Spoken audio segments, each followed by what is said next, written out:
Но в начале ролика хочу порекомендовать вам мой второй канал, где я вяжу вот таких вот замечательных оленей. Ну и не только их, конечно, много других всяких различных игрушечек из плюшевой пряжи.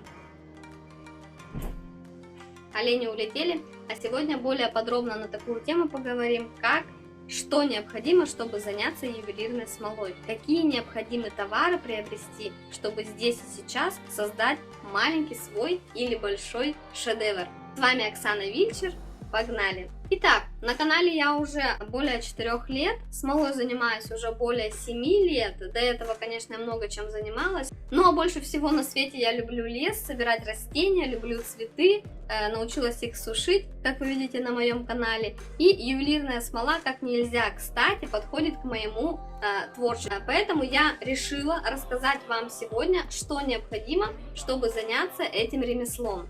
Но первое, конечно, это выбор смолы. Кто со мной давно на YouTube, знает, через сколько смол я прошла, чтобы прийти к лучшему результату. Для меня это смола от Epoxy Max. Это не реклама. Смола от Epoxy Max, Epoxy Crystal. У них много различных модификаций, много смол конкретно для украшений. Если вы не хотите заниматься украшениями, вы можете заказать у них другую смолу. Для всех моих зрителей компания предоставила промокод CrazyHand10 и скидку 10% на всю продукцию. Вы можете зайти на их сайт, ссылочка в описании, и выбрать для себя ту смолу, которая вам необходима. Эта смола не желтеет, не мутнеет, не выцветает. Я пришла к этой смоле, пользуюсь ей уже почти 1,5 года. Она идеально полируется, шлифуется, и у меня вообще с ней нет никаких проблем. Пусть будет это расцениваться как реклама, но это моя практика, мой опыт, и я вам рекомендую лучшее. Потому что, используя те товары, которые я использовала до этого, я разочаровалась. Но мое рвение познать полностью мое творчество в той мере, в которой я хочу, меня не остановило. Если вы будете изначально использовать материалы, которые плохого качества, возможно, у вас пропадет желание дальше вообще продвигаться. Про смолу сказала. Также у Epoxy Max есть такая смола Simple Resin, она тоже для украшений. У нее немножко другие показания, она более жидкая, бывает больше по времени, чем Epoxy Crystal, более жидкая, но и в принципе все пузыри из всей вот этой смолы выходят сами через 15 минут после смешивания. Большой плюс, вы можете с этой смолой работать 10 часов, и она будет оставаться жидкой, но по степени своего, конечно, загустения. Когда я работала с другой смолой, у меня было всего 30 минут, и мне нужно было быстро-быстро очень работать, и смола она густела, все, и вы уже ничего не успеете сделать. Сейчас я хочу рассказать про расходные материалы. Это те материалы, которые вам будут необходимы практически всегда, постоянно. Значит, это зубочистки, они не такие дорогие. Одноразовые стаканчики, желательно, чтобы они были без всяких дополнительных зазубрин, чтобы все частицы не размешанные в них хорошо смешивались. Для замешивания смолы нужно 2 стаканчика для работы. Они у меня по 50 грамм. В принципе, больше для украшения я никогда не замешиваю. Если вы планируете делать что-то большое, то вам необходима, конечно, другая емкость и другие, конечно же, шпажки. Какие же использовать лучше шпажки? Такие, как у мороженого, либо такие. Я использую такие, они все-таки образуют меньше пузырей. Такие приходят в комплекте от Epoxy Max, но они ничем не хуже, чем круглые. Но я рекомендую круглые. Итак, я забыла сказать, что в комплекте к смоле от Epoxy Max приходит шпажка, стаканчик и не менее важный инструмент, это расходный материал, это перчатки. Перчатки должны быть обязательно либо нитриловые, либо виниловые. Почему так? Потому что эпоксидная смола все-таки это химический элемент. И именно нитриловые либо виниловые перчатки защищают от этой химии. И да, не менее важный инструмент это маска. Органы дыхания, конечно, тоже нужно защищать. Об этом никто не скажет. Но хочу отметить, что я пользовалась такой маской, потом я ее продала, и на данный момент я пользуюсь вообще без маски. Но иногда бывает такое, что либо когда я болею, либо еще что-то, у меня бывает обостренный нюх. Да, конечно, смола имеет такой слабый небольшой запах, но она не резкая, вы ее практически не будете ощущать.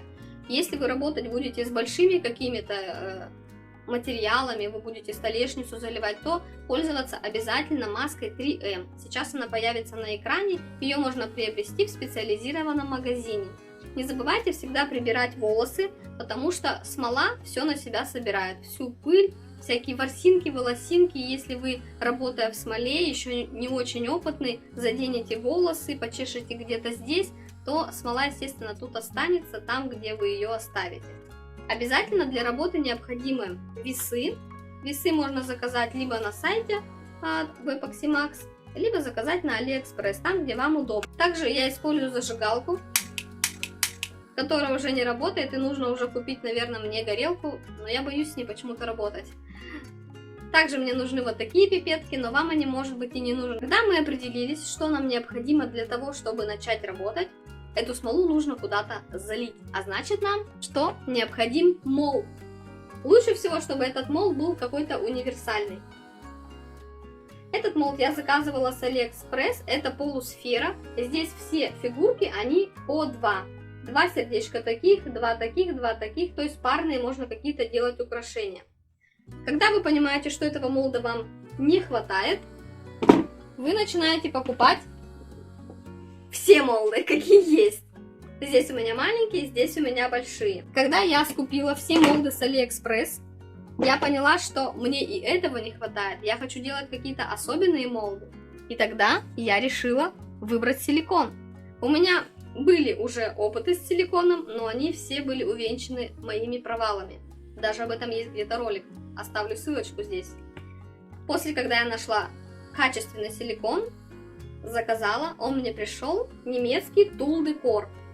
Я рекомендую именно его. Из него делать молды, которые вы хотите. У меня есть про него отдельное видео. Я планирую делать мыльницы. Я вот заказала, я уже купила вот такую мастер-модель. Не знаю, как она будет реагировать с моим силиконом, потому что я не знаю, из чего она сделана. Но это другая тема.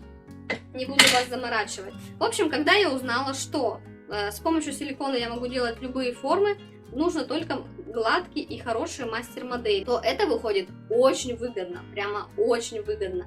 Делать самому молды это очень выгодно. Далее в смолу необходимо что-то класть. Это природные материалы могут быть. Я люблю лесные, цветочные композиции. Я собираю, сушу сама цветы для себя, так и на продажу. Это могут быть какие-то красители. Красители желательно использовать профессиональные. И какие-то добавки желательно использовать тоже профессиональные. Также можно использовать декор. Декор может быть абсолютно любой. Это могут быть блески, какие-то бусинки, какие-то любые штуки. Любые. По поводу красителей. У меня очень много видео на эту тему. Я, когда не была совсем еще такой богатой, я не могла себе позволить вот все, что я вам сейчас показала. Пользовалась я смолой не очень. Силиконовые молды я покупала на AliExpress. Себе силикон свой я не могла пока позволить. И поэтому я покупала товары, которые подешевле. Если у вас есть возможность купить сразу качественный материал, я рекомендую лучше купить один раз качественный материал, чем вот все то, что у меня есть там 3 года назад. Это все пожелтело, это все испортилось, краска свернулась. Даже иногда и те профессиональные, якобы в кавычках, красители, у меня есть на это ролик, возможно, я сделаю новый ролик.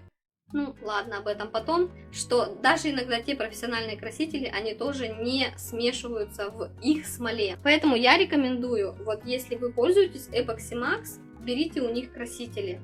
Они реально качественные, они реально растворяются в смоле, и одной капли достаточно, чтобы покрасить целое ведро. Ну а там уже по насыщению красителя вы добавляете столько, сколько вам нужно получить тот оттенок. По поводу красителей сказала. Далее наполнители. Наполнители в смолу вы можете делать абсолютно любые, но это должно быть все сухое. Если это растения, то они должны быть высушены. Если это насекомые, высушенные.